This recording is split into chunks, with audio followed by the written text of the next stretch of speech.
ফ্রেন্ডদের সাথে চিল করা বা ফ্রেন্ডদের সাথে হ্যাং আউট করতে কার না ভালো লাগে। আমাদের কিন্তু ভীষণ ভালো লাগে। আর উইকেন্ড আসলেই আমাদের বেশ এরকম প্ল্যান হয়ে যায়। সো আজকে একটা প্ল্যান হয়েছিল যে আমরা সবাই মিলে বোলিং খেলতে যাব। তাই আমরা বাসা থেকে 7:30 বাজে বের হয়ে গিয়েছিলাম আমাদের ফ্রেন্ডকে পিক করতে। আর এদিকে ইউরাত কিন্তু একটা কালার্ড গ্লাস পরে সেই চিল মারছিল। ওই গ্লাসটা কিনেছিল স্পেন থেকে। যেদিন সে কিনেছিল তার পরদিন থেকে সে পড়ার জন্য খুঁজতেছিল একটা জায়গায় যে কোথায় সে পড়ে যাবে। ফাইনালি সে আজকে পড়ে এসেছে এই গ্লাসটা, এবং ও নিজেকে কিন্তু হিরো হিরো ভাবছিল, হিরোর মতন অনেক পোজও দিয়ে দিয়েছে। যাই হোক, সো আমরা আসলে বোলিংয়ের কোর্টটাতে চলে এসেছিলাম। আর এই ক্লাবটা আইফেল টাওয়ারের কাছাকাছি ছিল।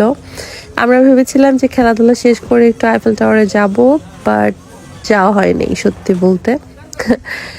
সো ঢুকে আসলে দেখলাম যে অনেক অনেক অনেক মানুষ এখানে, সবাই আসলে উইকেন্ডে চিল করতে আসছে, খেলাধুলা করছে। সো আমরাও আসছি, যেহেতু আমরা আসার সাথে সাথে পাইনি কোর্ট, সো আমাদের ওয়েট করতে হয়েছিল প্রায় 40 মিনিটের মতন। ওই টাইমটাতে ছেলেরা আসলে যে সকার যে গেমগুলো ছিল প্লাস অন্যান্য হাবিজাবি অনেক গেম ছিল ওগুলো ওরা খেলতেছিল, আর আমরা মেয়েরা বসে বসে আসলে গল্প করতেছিলাম।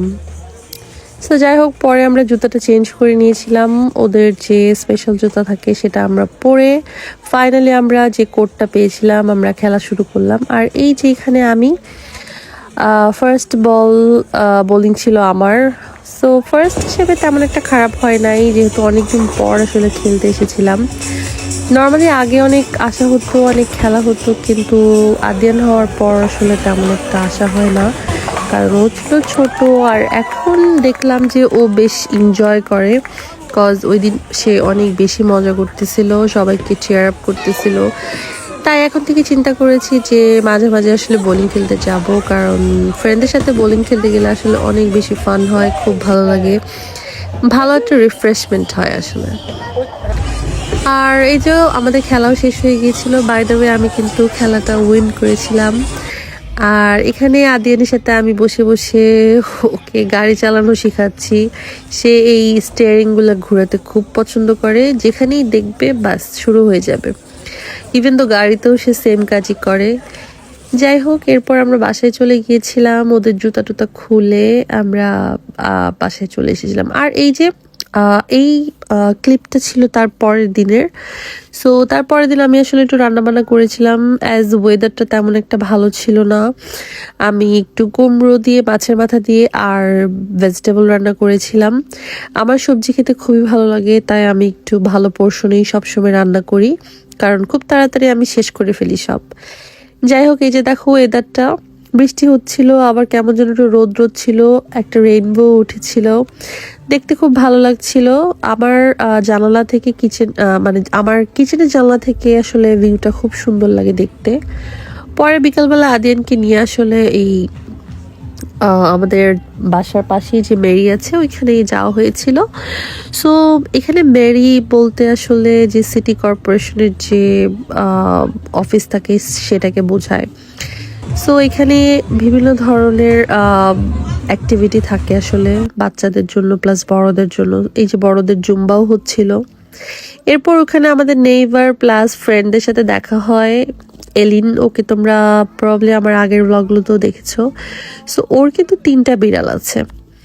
সো এই যে এটা হচ্ছে আমাদের দুষ্ট মেসি, দুষ্ট বলবো না, আসলে প্রিন্সেস মেসি। সো ওর নাম রেখেছিল আসলে মেসি। আর আদিয়ান ওকে একটু খাবার দিচ্ছিল।